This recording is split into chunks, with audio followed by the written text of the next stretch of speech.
There are other considerations than the price itself. There are transaction costs. These are costs associated with acquiring the input in excess of what you paid. And here are some examples of some of the more obvious transaction costs. One is the cost of search. What if you have to hop on a plane and fly to look at the products that are offered by various sellers? That's a transaction cost.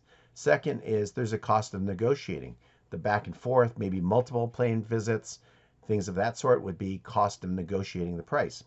Third are there may be investments and expenditures required to facilitate the exchange. You buy it, it's in Germany, now you have to get it here. It has to go through shipping, customs, installation, and training. So in addition to just buying some piece of machinery, there are also these other transaction costs that must be spent, otherwise you cannot acquire the input you are seeking. Let's look more closely at specialized investments. As far as the types of investments in this area, one is a site-specific one. An example that is Toyota. Toyota is quite famous for asking their suppliers to locate their facilities right next to Toyota plants. So if they need parts, it comes straight from their supplier, which is a forklift drive away. The second are physical asset specific. And I once had a client that made the whirlybird where you do seed spreading in your lawn. And they had to acquire tooling for the injection molding machines that is the specific shape for the parts necessary to make the whirlybird. So that is a very clear thing that no one else will really ever use again. The third are dedicated assets. Here there might be a specific customized assembly line for the manufacturing of a specific product. And if you made something else, it would have to be dismantled and reconfigured. Next is human capital. For example, you hire several specialized experts in chemical compounds. You're hoping that you're able to get some clients to pay you for that type of work. So that is a specialized investment, in this case in labor. There are costs for bargaining.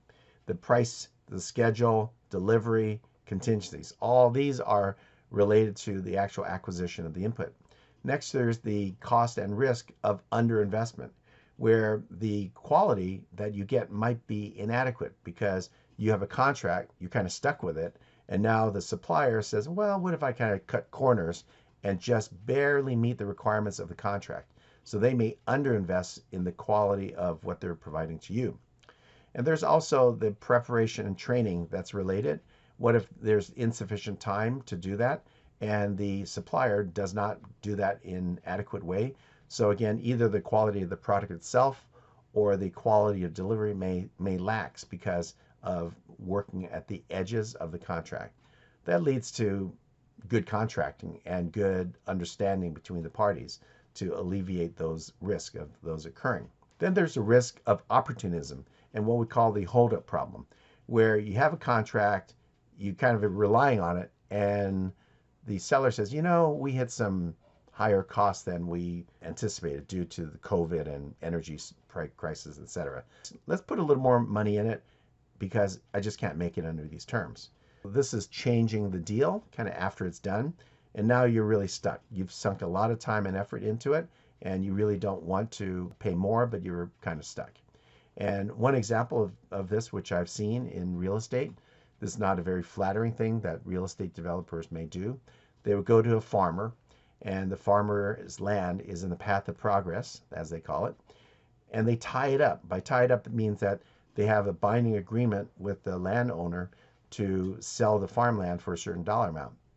And then the time frame stretches to the point where the farmer's waiting more and more time for the money and the transaction to occur.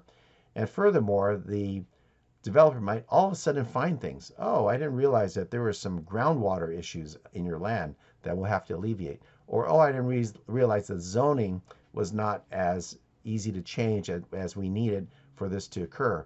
And all of these require you to sell that land to me for a lower and lower price. And that's an example of tying up the property under a contract and then afterwards renegotiating terms. And the bargaining power shifts dramatically to the hand of the buyer. And this is a risk, and it absolutely does occur.